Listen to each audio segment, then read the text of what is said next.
Welcome to the HR Uprising Podcast. This podcast series explores HR hot topics and challenges through conversations with relevant experts and real-life HR, learning, and OD professionals. The HR Uprising is about learning through collaboration and evidence-based action. We want colleagues to have the confidence and skills to rise up through their organizations by delivering real, lasting business value. Now, introducing your host, Chartered Psychologist, experienced change agent, entrepreneur, speaker, and coach, Lucinda. Hello and welcome to this week's HR Uprising. And this week we're going to be talking to Emily Hutchinson. She's an occupational psychologist with 25 years of working with individuals in organisations, particularly in the technical, engineering and safety critical industries. When I came across Emily's work, it was because she's actually working on a book called The Strengths-Based Organisation. And she's working on it with a colleague within a similar industry called Catherine. And I thought that this was a really interesting subject area because I've always thought positive psychology is of interest. And I remember the precursor to the engagement movement, if those of you who remember things like Gallup Engagement and Marcus Buckingham's books, a lot of that was about playing to people's strengths. And this is something that Emily and Catherine are actually putting into action within the businesses that they're working with. So I thought this was something which is of relevance to all of us. I certainly found it interesting. It's actually a telephone call that we've recorded, so it may sound slightly different from the podcasts when I've been actually face-to-face with people, although hopefully less background noise, so slightly less painful than a couple of the ones we've done. And yes, please let us know what you think to this. Join the LinkedIn group, feedback on social media, because I found this subject fascinating. Hopefully you will too. So over to a conversation with Emily Hutchinson. Hello and welcome to this week's HR Uprising Podcast.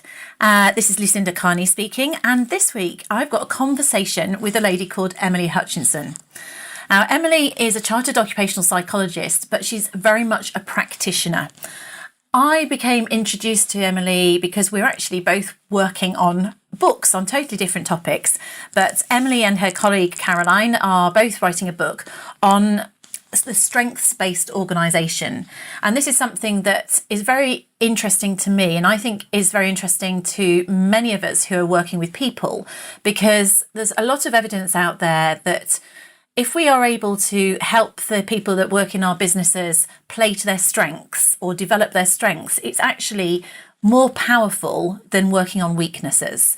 So some of the theory that I've been aware of some years is around that. And when I understood Emily was writing a book on it, I thought actually I'd like to hear more. So that's what we're going to focus on. So welcome, Emily. Thank you so much for joining us. Lovely to be here. So would you like to, I know I've introduced, I'm sure I've not quite got it right. Do you want to just give me a little bit of a background about yourself and also the book and your business partner? Sure. So I'm an occupational psychologist, as you said, and I've been working in that field for over 25 years, so quite a long time, and worked for myself for the last 12.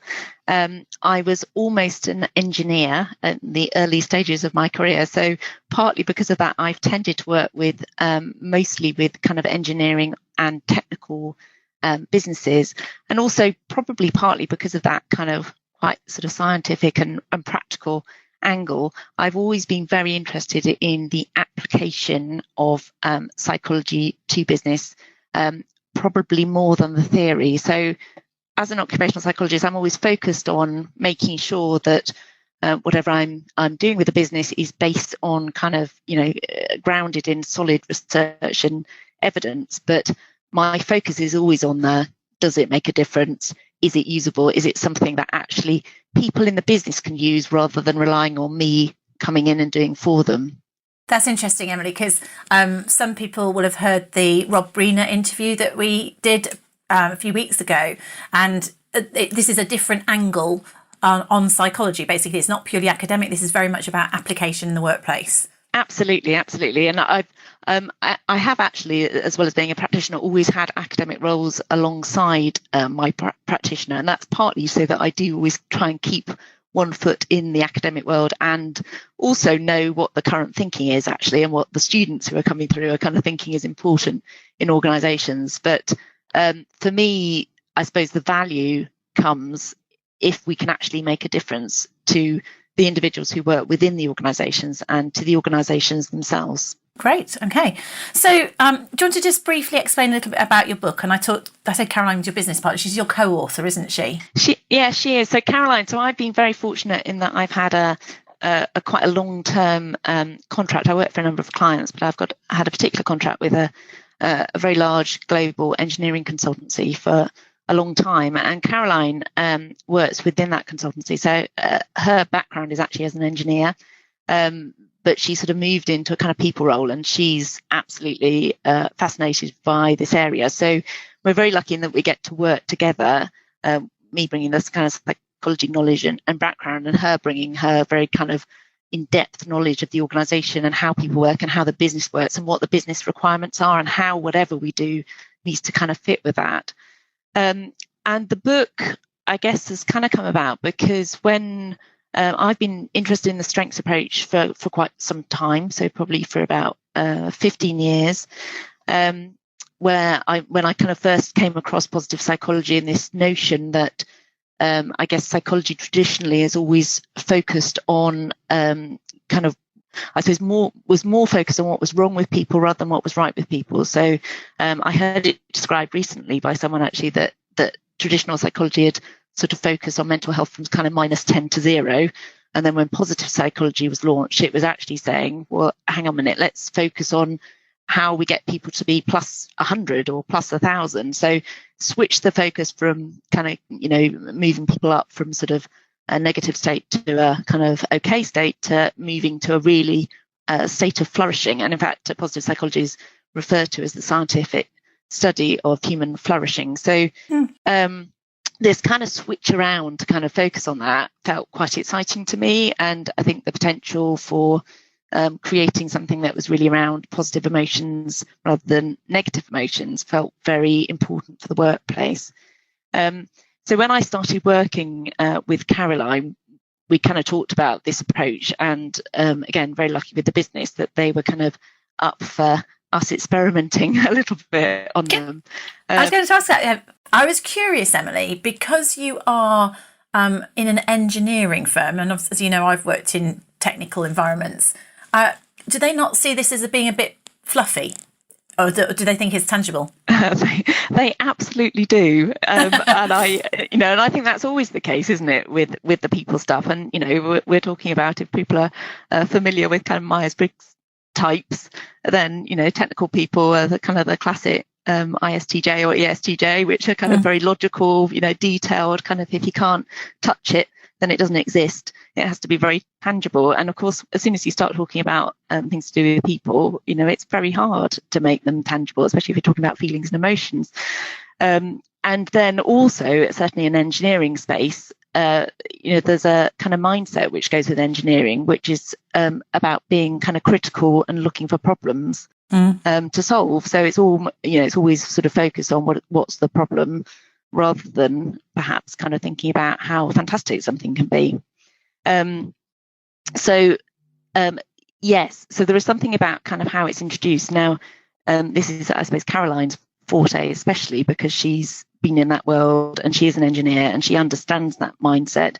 She's also actually got a strength, because I'll start using the language that we're talking about here. So she's got a real strength in terms of connecting people, networking. So she kind of can't help herself but talk to everyone and see how people can kind of connect together to make something better. And so kind of what we started doing really was she would sort of find out things that were already going on in the business. So there might be a project review meeting going on, or a project kickoff meeting, or something else like that, and she would just say, great that you're having this meeting, can we come along and kind of just facilitate it in a slightly different way from normal, and then we'll kind of see how we go.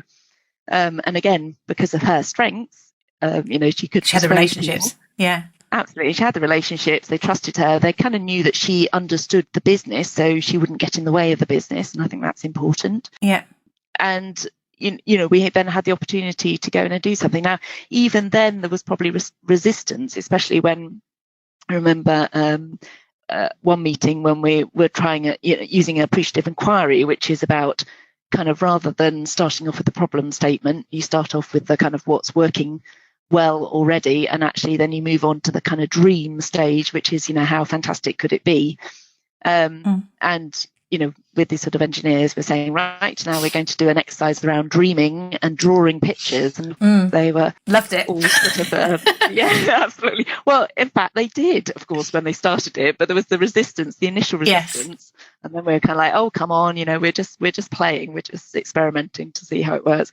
And they started doing it, and then we couldn't stop them because they kind of, discovered this whole kind of creative. Yeah, absolutely. And the energy in the room from going, from something where traditionally they'd just be talking about everything that could go wrong to suddenly getting all excited about all the possibilities that there were, was tangible. Yes. And, they went bouncing out of the room. So, and then I think what's happened, certainly within the organisation that Caroline works in, is that then the word has spread. So, that's just one example of how we've used it in meetings or with teams, but we've also started using it in other kind of aspects of the business, so another HR processes in effect, so in terms of recruitment or promotion panels, and or in terms of career decisions or performance reviews. So it's quite a robust tool. If it's before you go into how you're using it, actually, can you kind of help me understand what it is then? Because I'm thinking, what are we talking about here in terms of strengths-based approach?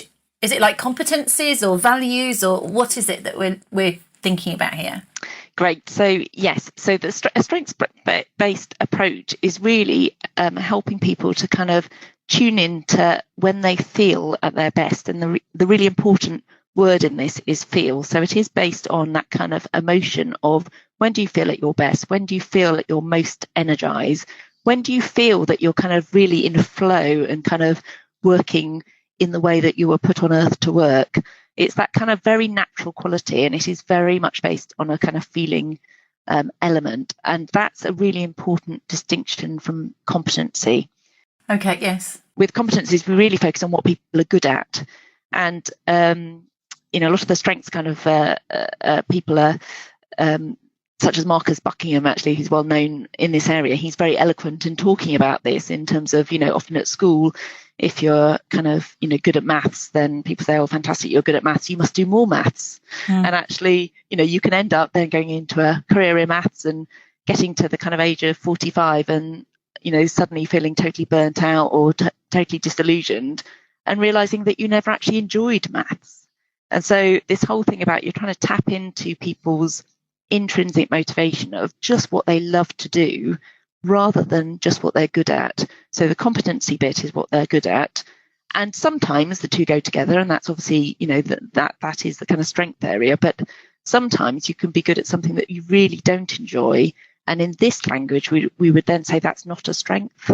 Okay, so it's doing more of what you're good at, because then it brings out the best in you, and I'm thinking back to the Buckingham stuff. There was a school of thought which was, again, I'm thinking, my background's learning and development. A lot of it was about finding training needs or gaps and filling gaps. What we're really talking about is finding what people are good at or feel emotionally aligned to, and getting them. It's a bit like getting, the whole person square pegs in a round hole. It's getting that person in the job that aligns to their strengths and they feel good, you'll get more out of them. That sort of approach. Yes, it absolutely is. But I think it's just this important thing that it is about how they feel, not what they're good at. So, because you could have an apparently square peg in a square hole, in that they have a capability, but actually for sustainable performance and for brilliant performance, you can't just do that on capability. You also need to have that with passion and energy and, that kind of compulsion, if you like, to be in that way. And that's when you start to get that kind of the real spikes of kind of performance rather than, the good enough performance. So for the HR world, it actually kind of makes life a lot easier, because actually if people are just in a position where they can do what they love to do, then actually that's often when you do get discretionary effort and, less need to incentivize, and people start to kind of excel and kind of, sort of search out learning because they're just so into that area. So you start, it's the thing about you're not pushing water uphill, you're just letting it flow freely. And so for the organisation, it's far more efficient actually in terms of kind of how you get the most out of your people. I was just thinking about that in terms of managing people. So, and it would be helpful, maybe I'll get you mentioned that Caroline's got the strength of connecting, but it would be helpful to have an idea of what some of the strengths are to bring it to life, because I'm thinking managers often find it quite hard to talk about competencies, to talk about behaviours, and it might be time management or communication skills, which are much more visible. Whereas my suspicion is that some of these strengths is about getting, at the base of the iceberg. It's actually getting to what makes someone themselves, because you're talking about feelings. So I could imagine it might be quite challenging for managers to understand that and then in turn get the best out of their people. I don't know. Am I taking it too far? Is that what would be an example? No, I understand what you're saying, and I think there are, as with these things, there are psychometrics out there which can be really helpful actually for giving that language. I understand that. I think yes, sometimes it can be challenging to kind of find the words to kind of express or explain what you like. And I think the other thing about strengths is that there is a subtlety. So for instance, communication. Someone might be good at communication, but actually do they love to write, or do they love to speak, or do they love speaking to 5 people, do they love speaking to 50 people, do they love speaking about certain topics? So there's all of those kind of layers of actually the kind of more specific you can get and understand about what someone loves, then the easier it is that when that comes up in the organisation as something that needs doing, that you can know that exactly the right person who will actually probably get it done in, a tenth of the time that someone else might, where it's not their strength. Yes. So if it's in your strength area, you tend to be more efficient, you tend to be quicker, and you tend to be better at it. So in the way you're using it in the organisation you're working with, have you got a list of like a dictionary of strengths that you're measuring people against, or is it more about inquiring?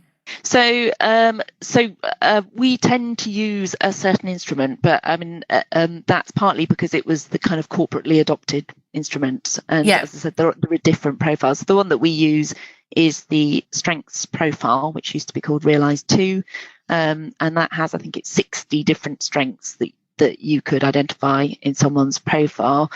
We quite like it because it identifies the strengths that you're using at the moment. It also identifies strengths that you might really love but you might not be using, so there's an obvious sort of development, immediately lends itself to development to say, oh gosh, could you use those more, or can you look at other ways that you could use them even if it's outside of your role. It also identifies, and it is important to talk about this because I think you can't ignore, obviously, if there's something that someone doesn't love to do but is necessary for their job, that's the reality, that there are things that fall into that category as well. And, this isn't all about this sort of idyllic world where everyone can just do what they love to do. So we'll identify the things that people are competent in but may not love. And quite often, you might have to use those in your role, and it'll indicate the things that really drain you and probably you're not going to be very good at. Yeah. And the advice, and I think you alluded to this earlier, is really, as much as people can play to their strengths, the more the better, basically. That's best for the individual, best for the organisation. If there are kind of weaknesses that are kind of essential for the role, I mean, the first thing is to try and find someone else who's got that as a strength and let them use it, obviously. But if that isn't possible, then really you want to spend the minimum amount of effort developing that area just to get it to the level where it doesn't get in your way, but actually focus more development on the strengths, or use your strengths to compensate. So again, traditional models might say, well, we'll look at where the gaps are and then we'll spend lots of money on training in that area. This is saying don't do that, because actually you're wasting your money, really, because to be honest, if someone doesn't love something, they are unlikely to suddenly, become, really focused on it and get really good at it. I mean, it's just very unlikely that will happen. You're better off kind of letting them develop in the area that they love and just doing sort of minimal work on the areas that, that they don't. No, that makes sense. I was just trying to remember. Something's come to mind, which I'm sure I won't be able to remember it properly, but it was to do with. And then it was, oh, hang on, I might even, and it's something to do with, you can't judge a fish by its ability to climb a tree. It's about, there's so much more to it by that, but it's actually, you're never going to be as good at climbing a tree as something that does climb a tree naturally. Let's say a cat, whereas a cat is, so although the cat could learn to swim, it's never going to be as effective as the fish. So it's that sort of thing, isn't it, about us trying to, knowing where we are and working with it. I was also thinking again, and I think you alluded to that, how important it is in teams.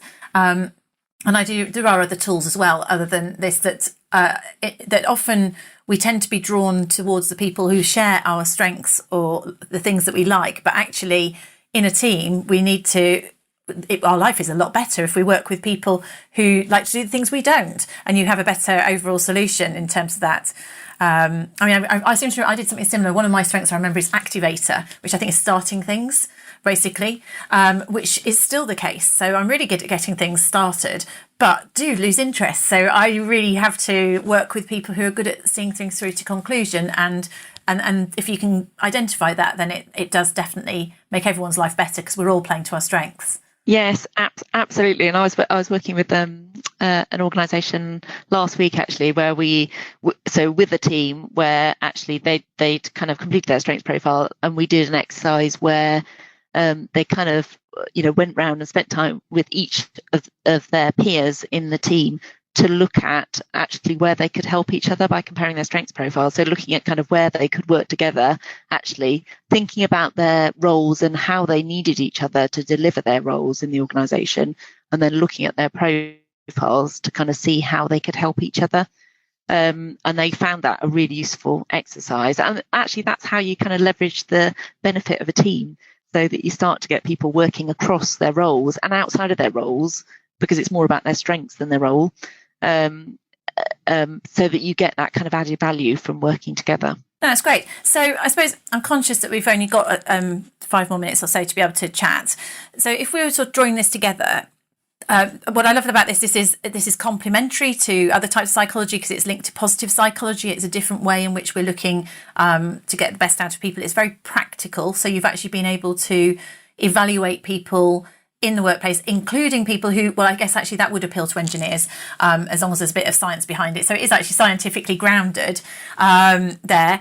And also you've got some applicability in terms of teams, in terms of do you say also recruitment? So you're bringing people into an organisation potentially? Yes. Or roles? Which has been shown to actually have a big impact on kind of diversity and inclusivity. So actually, our book is kind of focused on how you boost inclusivity, well-being and performance, because actually those are the kind of the outcomes that you get.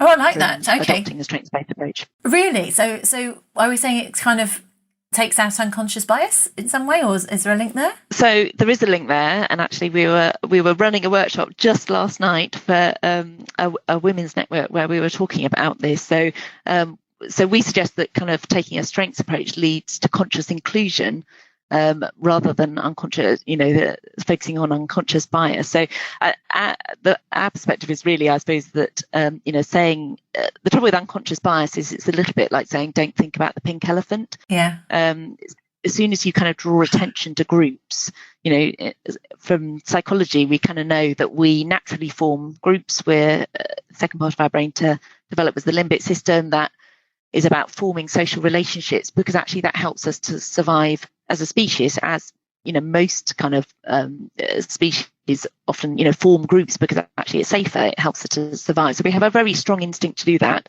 and our strong instinct is to join groups where we identify with the other people in the group, so people who do look like us or have similar backgrounds, or so it's a very kind of biologically driven natural thing to do, and it's very hard to say to someone, you are going to be unconsciously biased, which is true, we all are, and for them to then not do that because it's kind of your instinct.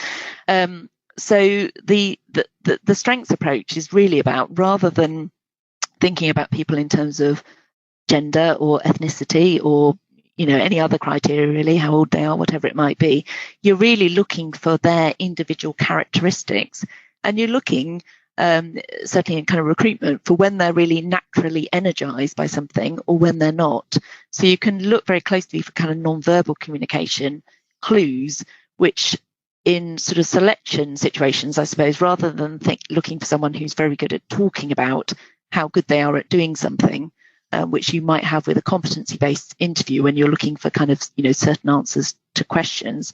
With this, you're actually looking for those non-verbal signs as to whether they are naturally energized when they talk about something, or whether they can say all the right words, but actually the non-verbal indicator is that the emotions aren't going with it. So just so I understand that, are you sort of gauging congruence with what they're saying, or are you identifying strengths that they need to, that would be good in a role that you're looking for, or both? I'm not sure. Both. So I'd say it's both. So there's things about, so if you're looking, so if you're judging people, I suppose, in an interview by, can they demonstrate certain competencies? You could have someone potentially who is very good at storytelling, but actually, they're telling the story, they're not actually displaying the competence. Does that make sense? Yeah. They can kind of explain it. But if someone is telling you a story about the time that they displayed, I don't know, I can't think of a competency, sort of relationship building skills, but you can kind of get that sense that there's no excitement in them in the way that they talk about it, then, if you're looking for a strength around relationship building, what you'd be looking for was their eyes lighting up and their gestures getting big, and them just, you could see it in them that they love doing that. So it's a very kind of visible thing, which is kind of, it's a different thing from being good at interviews. It's more about the individual. And the other important thing is that, gender difference, for instance, men tend to be more comfortable talking about what they're good at than women. Whereas if you say what you love to do, women and men can be equally comfortable talking about that. So you can help women to kind of embrace that and talk about things in a way that if you say, well, are you good at that women might say, more likely to say that they're not. And also in advertising, so if you're writing job adverts, it's another thing that we've sort of played around with, that if you use language which is very strengths-based language about, do you just love to do this, or you do feel compelled, can you not help yourself but do whatever it is, more women tend to apply than if you say, are you good at, do you have experience in, and that kind of language, which is traditional language that you might use in an advert. So it really changes, in terms of kind of who applies, and then you can change that all the way through the process. So there's been quite a lot of work around how taking this approach helps you to increase your diversity within your organisation, which is obviously a big issue that, is quite topical at the moment. Really topical and really fascinating. That is so insightful.